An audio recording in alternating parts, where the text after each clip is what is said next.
Welcome back to my next video. This is going to be the beginning of the new, but to appreciate where we have gotten to, we need to see where we have been.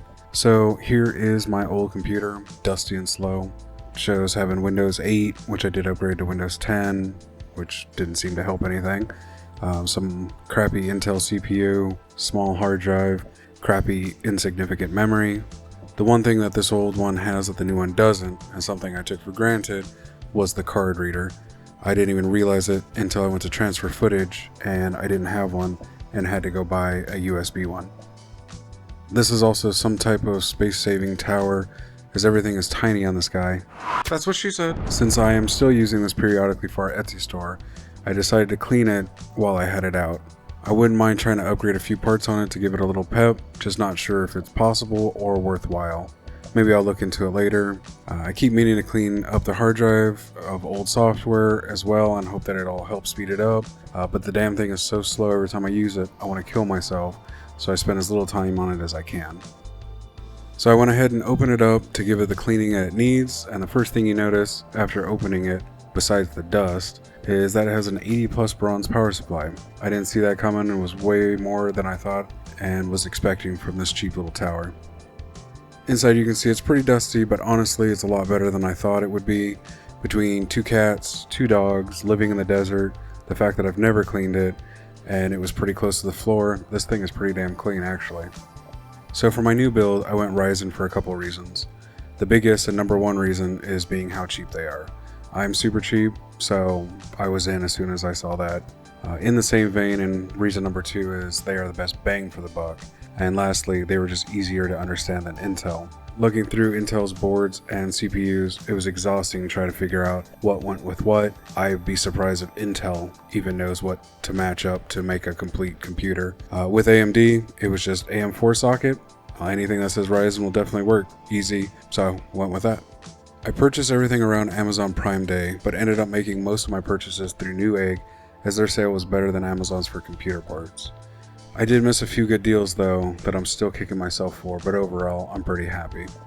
So I had the whole build plan before the sale started, and wouldn't you know it, as soon as the sale started I changed almost the entire build about twice.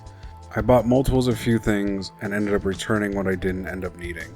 I was on the fence about whether to go 2nd or 3rd gen Ryzen and almost pulled the trigger on 3rd gen, but there was a CPU motherboard combo on Newegg that Tech Deals YouTuber channel was spouting about that I ended up grabbing because it was cheap. So I ended up with 2nd gen Ryzen, which I think for me should be just fine for now and for the next few years. So the build is Ryzen 7 2700 CPU, MSI X470 Gaming Plus motherboard, Ballistics 3200 MHz 32 GB of RAM, Asus GTX 1070 used GPU, Seasonic 80 Plus Gold PSU, and Intel 660p NVMe M.2, a Crucial SSD, a Seagate hard drive, Corsair case fans, Thermaltake case, and Logitech G602 mouse.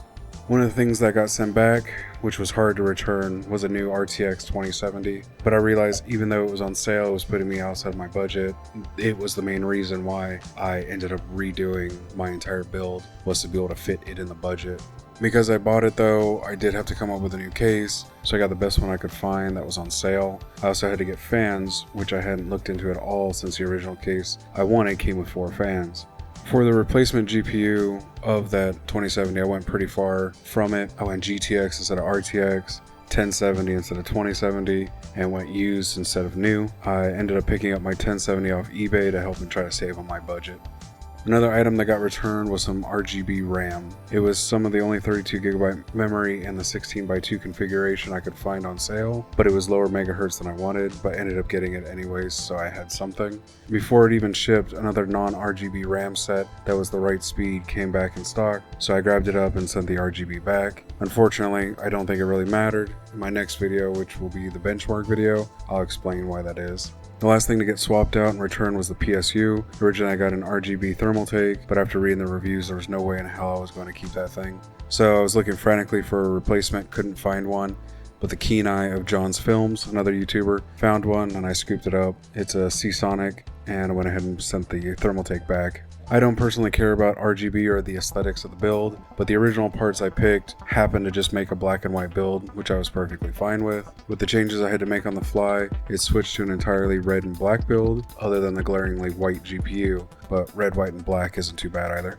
So since this is my first build, I watched a lot of videos to make sure I did it right, and to watch for any pitfalls. As usual, the YouTube videos made certain things look easier than they actually are, well at least for me anyways. The CPU was no problem and went off without a hitch. The CPU cooler on the other hand, everyone says you need none to barely any pressure. For me, I had to hold it steady on the CPU and apply a good amount of pressure to get the screws to reach the motherboard. And when there's only one screw in, it wants to go all sideways because only one corner is screwed down. I wanted to make sure I didn't mess anything up, so I deliberated with this dilemma for a while until I realized it was just necessary to hold it with some pressure. The RAM installed easily enough. When other videos say you need to put some force to snap them in, they do really mean you need a good amount of force.